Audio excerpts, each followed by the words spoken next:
Pernah kepikiran gak sih, kalau perusahaan itu ibarat pasien, gimana cara kita melakukan medical check-up keuangannya? Nah, hari ini kita akan coba jadi dokternya. Pasien kita PGUN. Yuk, kita lihat sama-sama sesehat apa sih kondisi finansialnya? Harga saham itu kan sering naik turun, kadang nggak mencerminkan kondisi asli perusahaan. Kesehatan yang sesungguhnya itu tersembunyi di laporan keuangannya. Anggap saja ini rekam medis si pasien yang akan kita baca bareng-bareng buat tahu faktanya. Oke, kenalan dulu sama pasien kita, PT Pradiksi Gunatama atau kode sahamnya PGUN. Mereka ini bergerak di bidang perkebunan. Nah, data yang kita pakai untuk check up ini adalah laporan keuangan tahunan untuk periode 2025. Jadi, semua analisis kita berangkat dari sini ya. Ini dia, langkah-langkah pemeriksaan yang bakal kita lakukan. Kita mulai dari yang paling dasar yaitu cek tanda vital kayak laba rugi. Terus kita ukur kekuatan ototnya dari aset dan utang, periksa sirkulasi darah alias arus kas, sampai kita bongkar catatan-catatan kecilnya. Kalau sudah, baru deh kita bisa bikin diagnosis. Yuk kita mulai. Oke, pemeriksaan pertama. Laporan laba rugi.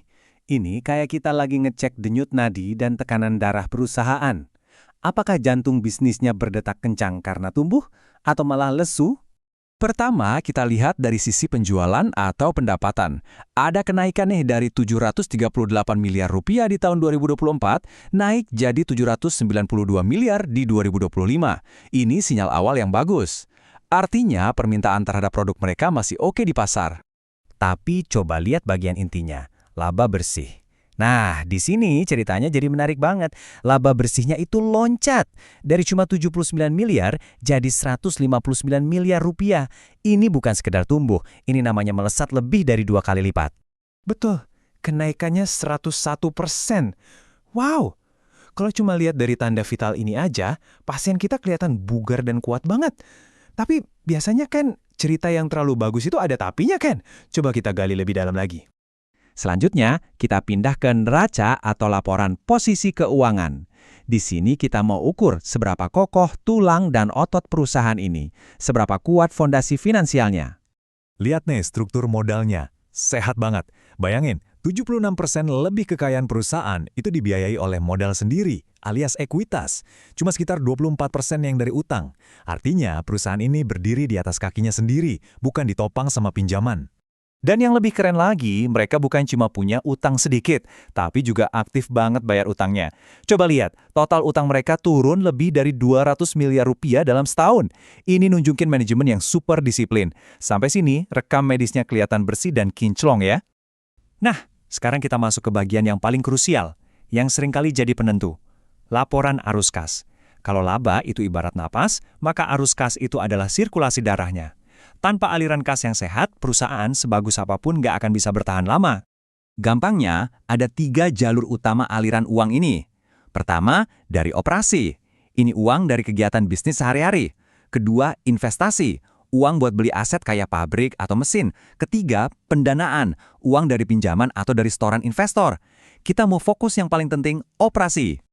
Tunggu. Nah, disinilah kita nemuin keanehan pertama. Laba yang dicatatkan 159 miliar, gede banget. Tapi kok kas dari kegiatan operasionalnya malah minus 51 miliar? Ini ganjil. Ibaratnya orang gajinya kelihatan besar, tapi kok akhir bulan dompetnya malah kosong. Ada uang yang nggak jadi kas. Di sisi lain, kita lihat ada uang keluar yang sangat besar. Hampir 240 miliar dari aktivitas pendanaan.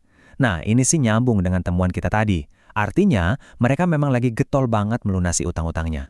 Inilah misteri utamanya. Gimana ceritanya perusahaan yang labanya meroket justru tekor uang tunai dari bisnis intinya? Untuk bisa menjawab ini, kita harus jadi detektif. Kita harus periksa catatan-catatan kecil dari sang dokter. Seringkali, detail paling penting itu bukan ada di angka-angka besar di halaman depan, tapi justru tersembunyi di bagian catatan atas laporan keuangan. Disinilah konteks dan risiko yang sebenarnya seringkali diungkap. Yuk kita bedah. Dan ini dia, ketemu. Coba deh, lihat baik-baik. Hampir 88% dari seluruh pendapatan perusahaan ini cuma datang dari satu pelanggan. Saya ulangi, cuma satu pelanggan. Ini bukan lagi lampu kuning, ini udah lampu merah yang menyala terang benderang. Coba deh kita berhenti sejenak dan bayangkan. Apa yang terjadi kalau besok pagi si pihak satu ini, entah karena alasan apapun, berhenti membeli produk dari PGUN? bisnis mereka bisa langsung goyang, bahkan kolaps. Ini seperti membangun gedung pencakar langit yang megah, tapi cuma ditopang sama satu tiang. Resikonya sangat-sangat besar. Tapi, ada juga catatan lain yang sedikit melegakan. Utang yang mereka miliki itu ternyata dipakai untuk hal yang produktif. Dipakai untuk membiayai kebun kelapa sawit dan bangun pabrik. Jadi setidaknya utang itu bukan buat gali lubang tutup lubang, tapi untuk investasi jangka panjang. Oke, kita sudah kumpulkan semua bukti dan hasil pemeriksaan labnya. Sekarang peran kita bertukar. Giliran Anda yang bertindak sebagai analis, sebagai dokter dan menyimpulkan diagnosis akhirnya. Jadi kalau kita rangkum, inilah gejalanya. Di satu sisi, pasien kita punya otot laba yang sangat kuat dan berhasil mengurangi lemak utang. Tapi di sisi lain, sirkulasi darah kasnya bermasalah dan hidupnya sangat bergantung pada satu donor utama. Sebuah potret kesehatan yang sangat kontradiktif, kan? Seperti kata Warren Buffett, investor hebat adalah seorang analis bisnis, bukan analis pasar. Apa yang barusan kita lakukan ini adalah pekerjaan seorang analis bisnis. Kita membedah bisnisnya, bukan sekedar menebak harga sahamnya. Dan inilah cara berpikir seorang investor sejati. Jadi, pertanyaannya sekarang kembali ke Anda. Setelah melihat semua data ini, kekuatan, kelemahan, dan risikonya, apakah menurut Anda PGUN adalah investasi yang sehat untuk portofolio Anda? Diagnosis akhir ada di tangan Anda, sang analis.